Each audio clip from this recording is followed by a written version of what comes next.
Kisah diawali dengan memperlihatkan seorang bandar narkoba bernama Diego yang baru saja tiba di kediamannya dengan dijaga oleh banyak sekali penjaga, pertanda bahwa Diego ini adalah seseorang yang penting dan punya banyak musuh. Beralih ke tempat lain, kisah akan berfokus pada seorang penembak jitu yang sedang menghadiri pemakaman rekannya ketika di medan perang. Dia bernama Brandon, sang tokoh utama kita yang kebetulan bertemu dengan atasannya yaitu Mayor Richard. Kita panggil saja Pak Mayor, di mana Brandon diminta untuk pergi ke Kolombia saat ini juga karena sedang terjadi kasus yang berhubungan dengan sniper, sehingga Brandon akan ditunjuk sebagai ahli untuk menyelidiki kasus tersebut. We need you down there.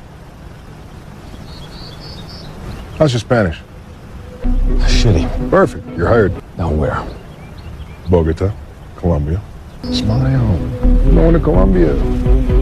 Sehingga ini melibatkan seorang pria bernama Morales. Ini bebenguknya seorang bandar narkoba yang sudah menjadi buron hampir 10 tahun lebih, dan baru-baru ini telah terjadi pembunuhan kepada para bos-bos dan bandar narkoba saingan Morales, di mana para penyidik menganggap bahwa itu semua dilakukan oleh Morales untuk menyingkirkan saingan bisnisnya dengan menyewa seorang sniper profesional untuk membunuh mereka semua di tempat yang berbeda. Seen him in 10 years. No one in law enforcement. And now he's back. Was Morales' worst rival, Diego Paolo, He was painted in his bathtub. 10 days ago.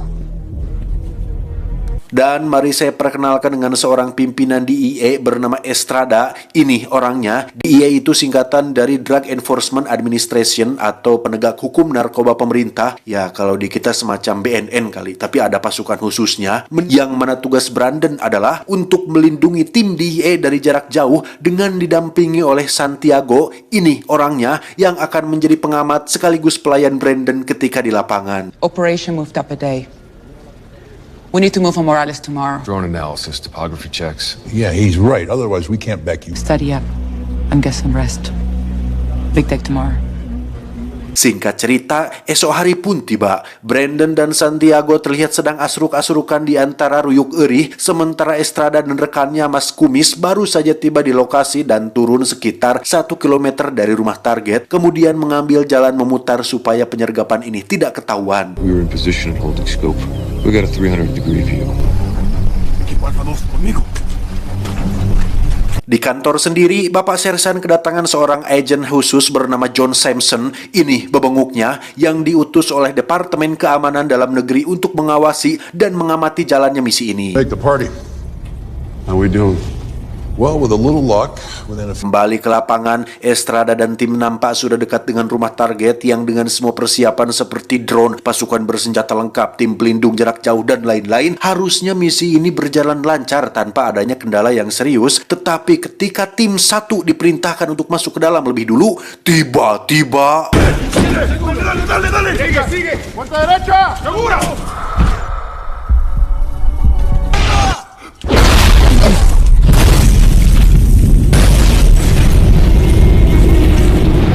Ketegangan belumlah selesai sampai di situ karena seorang sniper rupanya sedang mengawasi mereka semua dari jarak jauh. Mas Kumis pun terkena tembakan di kakinya yang membuat beliau mengerang kesakitan, hingga saat Estrada sedang berusaha menolongnya, si Mas Kumis pun tewas dengan kepala yang meledak akibat peluru khusus yang ditembakkan oleh si sniper. Just find the shooter.